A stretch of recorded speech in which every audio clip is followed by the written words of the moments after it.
எல்லாருக்கும் good morning. என்ன அப்படின்னு சொல்லி பார்த்தீங்கன்னா, நிறைய பேர் சொல்லுவீங்க, அதாவது வந்து பணம் இருக்குது அப்படிங்கிற திமுருலையும் ஆணவத்துலேயும் வந்து நம்ம வந்து எப்போவுமே ஆடக்கூடாது. ஏன் அப்படின்னு சொல்லி கேட்டிங்க அப்படின்னா, நான் என்ன தான் காசு இருந்தாலும், என்ன தான் பணம் இருந்தாலும், என்ன தான் நமக்கு ஆடம்பரமாக எது இருந்தாலும் சரி, நம்மளோட அந்த கடந்த கால வாழ்க்கை, கடந்த காலம், இதை வந்து நம்ம மறக்கவே கூடாது. நம்ம எந்த அளவுக்கு நினச்சி பார்க்குறோமோ, எந்த அளவுக்கு படம் இருந்தாலும் சரி, அதை சிக்கனமாக சேர்த்து. நான் இந்த இப்போ போயிட்டு வந்து துணிமணி எடுத்தேன். உங்கள்கிட்ட சொல்கிறதுக்கு என்ன, ஒரு 3000 3500 வந்து நான் ட்ரெஸ் எடுத்தேன். என்ன எடுத்தேன் அப்படின்னு சொல்லி பார்த்தீங்கன்னா, உங்கள்கிட்ட காட்டணும்னு எனக்கு ஒரு ஆசை, ஆனால் காட்டலை, தைக்க கொடுத்துட்டு வந்துட்டேன். அதனால் ஒரு 3 புடவை எடுத்தேன். என் தங்கச்சிக்கு ஒரு புடவை, எனக்கு ஒரு 2 புடவை, ஒரு துண்டு, அப்புறம் 200 200 டாப்பு, அப்புறம் 300 ஒரு டாப்பு, எல்லாம் சேர்த்து கிட்டத்தட்ட 3000 3500 வந்துச்சு. ஏன் அப்படின்னு சொல்லி பார்த்தீங்கன்னா, பாவம் எங்களுக்காக வந்து இந்த மெர்சிமா காசு கொடுத்தாங்க. நான் வந்து ட்ரெஸ்ஸு எடுக்கலை. திலீப்பாவுக்கு வந்து என்ன பண்ணலாம் அப்படின்னு இருக்கேன்னா, ஏன்னா அவன் எடுக்கிறது அளவுக்குலாம் நமக்கு பொறுமை பத்தாது. நாங்கள் போனோம், அழகாக ஒரு மணி நேரம் கூட ஆகலை. எடுத்துட்டு வர்ற வழியிலேயே பூ வாங்கிட்டு டைலர் கடையில் கொண்டு போய் கொடுத்துட்டு திருப்பி நான் வந்து கொரியர் ஆஃபீஸ் போய் என் தங்கச்சிக்கு வந்து அந்த புடவையை வந்து போட்டு விட்டுட்டு, அதுக்கப்புறம் வந்து பார்த்திங்கன்னா ரேஷன் கடையில், ஏன்னா ரேஷன் ஜாமான் வாங்கணும்ல அப்படின்னு சொல்லிட்டு ரேஷன் கடையில் இருந்தேன். நிறைய பேர் வந்து நம்பவே மாட்டீங்க, நான் வந்து நம்ம பெரிய ஒரு இது மாதிரி, அப்படி கிடையாது. காசே இருந்தாலும் கடவுள் வந்து நமக்கு எப்போவுமே அதை கொடுக்கணும் அப்படின்னு சொல்லி நான் இது பண்ணுவேன். நீங்கள் நம்ப மாட்டீங்க. இங்கே பாருங்கள், இது என்ன தெரியுதா, பக்கெட்டு. என்னை ரேஷன் கடைக்காரர் சிரிச்சார், என்னக்கா பக்கெட்டோடு வந்திருக்கு அப்படின்னு சொல்லிட்டு. நான் அதெல்லாம் எப்போவுமே இதெல்லாம் பார்க்க மாட்டேன்.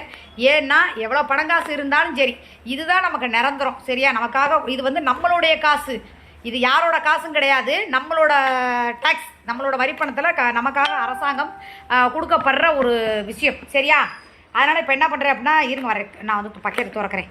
இந்த சிக்காபாய் எப்போ பாரு கக்கூசும் கதியமாகவே இருப்பேன் போல இருக்கடா. சை, இந்த பாருங்க, இது வந்து ரேஷன் கார்டா, ஆனால் காட்டக்கூடாது. சும்மா அப்படி இப்படி காட்டிட்டு திருப்பிடுறேன், ஏன்னா காட்டக்கூடாது, வீடியோ வந்து அழிஞ்சு போயிடும், ஸ்ட்ரைக் அடிச்சுருவாங்க. அதனால் இந்த பாருங்கள், எங்கள் வீட்டில் 4 பேர், 4 பேர்த்துக்காக 2 கிலோ சர்க்கரை. நீங்கள் நம்ப மாட்டேங்குது பாருங்க, 2 கிலோ சர்க்கரை சும்மா அப்படியே மணிமணியாக. ஏன் இந்த வீடியோவை தான் பிடிச்சா என்னப்பா, ஒரு கையில் பிடிச்சிக்கிறதுக்கே எனக்கு கை வலிக்குது இல்லை. அதனால் இந்த சர்க்கரை வந்து பார்த்தீங்க அப்படின்னா, அது பாருங்கள் அப்படியே மணிமணியாக சூப்பராக இருக்குது, வெள்ளே இந்த பாருங்கள். நீங்கள் என்ன நினைக்கிறீங்க, என் ரேஷன் கடையில் வாங்கி பாருங்கள், எவ்வளோ சுத்தமாக, எவ்வளோ தூய்மையாக, எவ்வளோ நல்லா இருக்குது பார்த்தீங்களா. 2 கிலோ சர்க்கரை. சரியா, எடுங்களே, கை வலிக்குதுல்ல. ஏப்பா என்ன, நீங்கள் திருப்பிக்கங்க உங்கள் பக்கத்து. நான் அவ்வளோதான் முடிஞ்சு போச்சு. பாய், நம்ம எப்போவுமே சர்க்கரை எங்கேருந்து வாங்கி யூஸ் பண்ணுவோம்? சர்க்கரை ஆலையிலேருந்து, பருத்தி கடையிலேருந்து. அப்போ புளியங்கொட்டை எங்கள் கொட்டை ஆலையிலேருந்து வாங்குவோமா? பலசர கடையில்.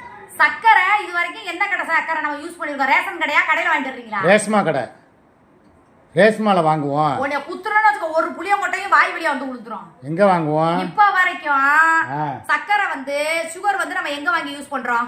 சுகர் வந்து எனக்கு ஆட்டோமேட்டிக்காக ஆல்ரெடி அப்போவே வந்துருச்சு, 10 வருஷமா இருக்கு. அப்போ வரப்போகுதுன்னு சொல்கிறேன். என்னது, இந்த பாருங்க, ரேஷன் கடை சர்க்கரை, ரேஷன் கடையில் வாங்குவோம். ஆமாம், எப்போவுமே ரேஷன் கடை சர்க்கரை தான் நம்ம யூஸ் பண்ணுவோம். எஸ். இந்த பாருங்க, 2 கிலோ சர்க்கரை. நம்ப மாட்டாங்க, நான் சொன்னா ரேஷன் கடைக்கு போய் சர்க்கரை வாங்கிட்டு வந்தேன்னு சொன்னா. ஆமாம், பாருங்க, 2 கிலோ சர்க்கரை, 4 பேருக்கு, ஒரு ஆளுக்கு 1/2 கிலோ சர்க்கரை. அதனால 4 பேருக்கு 2 கிலோ சர்க்கரை. அது மட்டும் இல்ல, அடுத்து சொன்னா நம்ப மாட்டீங்க, இது ரேஷன் கடை துவரம் பருப்பு. சரி, எப்படி இருக்குன்னு பாருங்க. ஏன் இந்த பருப்புக்கு என்ன குறைச்ச, இதை தான் நான் முந்தா நாள் சாம்பார் வச்சு, இந்த பாருங்க சாம்பாரே காலி, கொஞ்சம் மிச்சம் இருந்துச்சு. அதையும் திலீப்பா வந்து ஈசு 4 தோசை, நான் சொன்னால எங்க வீட்டுல ஒரு ஆள், நாங்க வெளியே போயிட்டோம். ஈசு வந்து பாத்தீங்கன்னா திலீப்பாக்கு தோசை சுட்டு கொடுத்து. எத்தனை தோசை திலீப்பா சுட்டு கொடுத்துச்சு? அம்மாச்சி எத்தனை தோசை சுட்டு கொடுத்துச்சு? நாளா அவன் ஈசையும் அம்மாச்சின்னு தான் சொல்லுவான். உண்மையாலுமே சொல்கிறேங்க, இந்த பாருங்க, நீங்களாம் ரேஷன் கடை பருப்பெல்லாம் வந்து நிறைய பேர் வசதியாக இருக்கும், வாய்ப்பாக இருக்கும். நம்ம ரேஷன் கடையில் போய் நின்னா நம்மளை ஒரு மாதிரி நினைப்பாங்க, நம்ம இருக்கிற காசுக்கு. தம்பி இந்த ஸ்க்ரீனை தூக்கி மேலே போடுது தம்பி அப்படின்னு சொல்லி நினைப்பீங்க. உண்மையாலுமே நான் சொல்கிறேன், இந்த பாருங்க எப்படி இருக்குன்னு பாருங்க. எங்கள் அம்மாலாம் இப்போ வரைக்கும் இந்த ரேஷன் கடை எப்படி இருக்குன்னு பாருங்க, அழகாக இருக்குதா. இந்த பருப்பில் தான் வந்து நான் சாம்பார் வைப்பேன். நான் இப்போ வரைக்கும் நல்ல பருப்பு வந்து வாங்கினதே கிடையாது. இந்த பருப்பு இது எவ்வளோ கிலோ பருப்புப்பா? 1 கிலோவா 2 கிலோவா? 1 கிலோ பருப்பா? ஒரு ஆளுக்கு வந்து 1/4 கிலோ பருப்பு மணி, 4 பேருக்கு 2 கிலோ பருப்பு. இப்போ வந்து இப்போ ரேஷன் கடையில் எல்லாத்துக்கும் ஒரு சின்ன டிப்ஸ் சொல்கிறேன், ஒரு அலர்ட் வீடியோ சொல்கிறேன். நம்ம ரேஷன் கார்டில் எத்தனை பேர் இருக்காங்களோ அத்தனை பேருமே வந்து இப்போ வந்து ரேகை வைக்கணுமா. ரேகை வச்சாதான் கார்டு செல்லுபடி ஆகும் அப்படிங்கிற மாதிரி சொல்லியிருக்காங்க. எனக்கு வேற திலீப்பா கோகுலை பற்றி பிரச்சனை இல்லை. இப்போ திலீப்பா போனால் கூட நாளைக்கு வச்சு விட்டு வந்துடுவேன். கோகுல் வந்தாலும் வச்சிருவேன். இந்த பாலவநாயத்தை எப்படி வைக்க சொல்கிறதுன்னு எனக்கு தெரியல. அப்படி வைக்கலைன்னா அவனை தூக்கிடுவாங்க ரேஷன் கார்டுலேருந்து, அப்புறம் எதுக்குமே யூஸ் இல்லாமல் போயிடும். அதுக்கு தான் யோசிச்சுட்டு இருக்கேன். இல்லைன்னா ஒரு டூப்ளிகேட் கார்டு அவனுக்கு கொடுத்து விட்டு டூப்ளிகேட்னா என்ன, டூப்ளிகேட்னா அது மாதிரி ஜெராக்ஸ் ஆனால் செல்லாத ஒரிஜினல் சொல்லி இவன் நம்பிலாம் நான் ரேஷன் கார்டு கொடுக்க மாட்டேன். இதையும் கொண்டே ஒரு பக்கெட்னா ஒரு வாட்டெலாம் வந்து வச்சுக்கிட்டேன். திருப்பி நான் வந்து நல்ல வேறு அந்த கடைக்காரங்க எடுத்து கொடுக்கவே இல்லை.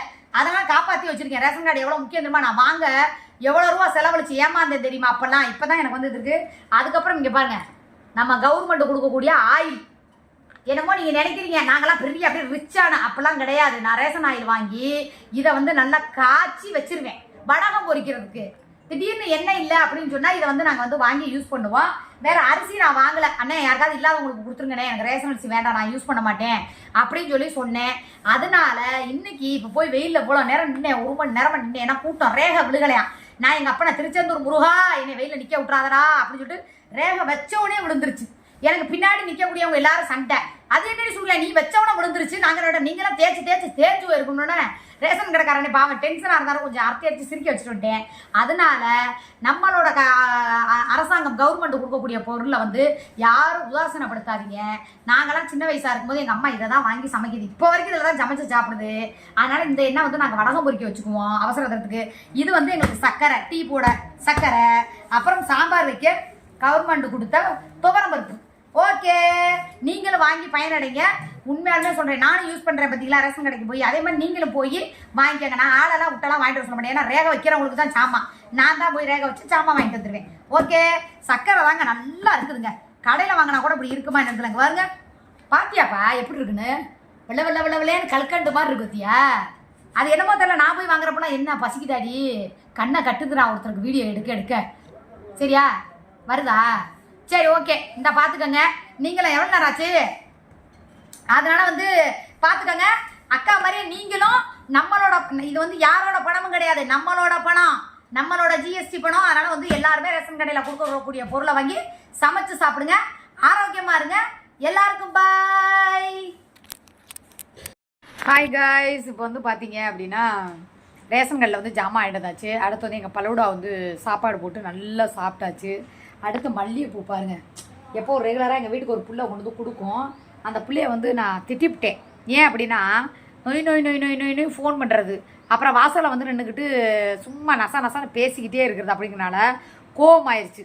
இல்லைனா அந்த பிள்ளை எப்போவுமே எனக்கு 50 ரூபானாலுமே நிறைய பூ ஒரு 5-6 முழம் வர மாதிரி கொண்டு வந்து கொடுப்பா. ரெண்டாவது வந்து பார்த்தீங்கன்னா இப்போ ரீசனாக கொடுத்த பூ மலரவே இல்லை, வாசமும் இல்லை, எனக்கு பிடிக்கவும் இல்லை. ஏதோ ஒரு படி 80 ரூபாயோ என்னமோன்னு சொல்லி சொன்னாங்க. நான் சரி வாங்கலாமே, இந்த பாருங்க பூ வந்து இது ஏதோ இப்போ தான் சீசன் போல இருக்கு, நல்லா முட்டா நாளைக்கு நம்ம மூர்த்த நாளாமே. அப்படியே மதுரை மல்லினா மதுரை மல்லி தான் அப்படியே வாங்கிட்டு வந்திருக்காங்க. வாங்கிட்டு வந்திருக்கேன் சாரி. இப்போ வந்து கட்டிட்டு இப்போ மணி வந்து பார்த்தீங்கன்னா மணி 2:45. சரியா? நிறைய பேருக்கு வந்து நான் பூக்கட்ட தெரியுமா தெரியாதா அப்படின்னு சொல்லி பார்க்குறீங்க. நான் பூவெல்லாம் நல்லா எல்லா வேலையுமே பார்ப்பேன். பூக்கட்டை மட்டும்தான் தெரியும் அப்படிங்கிறதெல்லாம் கிடையாது. சின்ன வயசில் இதே மாதிரி தான் பூக்கட்டை தெரியாத ஒரு அக்கா வந்து என்னை கோவமாக வந்து திட்டுச்சு. அதனால் கோவப்பட்டு பூக்கட்டை கற்றுக்கிட்டேன். வண்டி ஓட்ட தெரியாமல் இருந்து இப்படி தான் வண்டி வந்து பாலவிநாயகன் வந்து ஏன்டி இப்படி வாய் பேசுகிறேன், உனக்கெல்லாம் வந்து வண்டி ஓட்ட தெரியுதான்னு கேட்கலாம். உடனே கோவப்பட்டு வண்டி ஓட்ட கற்றுக்கிட்டேன். இப்போ வந்து கார் ஓட்ட ஒன்று தான் எனக்கு தெரியல. அதை யாரும் ரோசப்பட்டு கேட்கலை. யாராவது ரோசப்பட்டு உனக்கெல்லாம் கார் ஓட்ட தெரியுமாடின்னு கேட்டுட்டிங்கன்னா உடனே போய் கார் ஓட்ட நான் கற்றுக்குவேன். சரியா? இது இன்றைக்கி இல்லை, நாளைக்காக வந்து மல்லிகைப்பூ கட்டிக்கிட்டு இருக்கேன். ஓகே, அதனால் இப்போ அழகாக ரேஷன் கடைக்கு போயாச்சு, ரேஷன் பொருள் வாங்கியாச்சு. இப்போ பூவை கட்டிட்டு போய் படுத்து தூங்க போகிறேன். Okay bye. நைட்டு 9 மணி லைவில் சந்திக்கலாம்.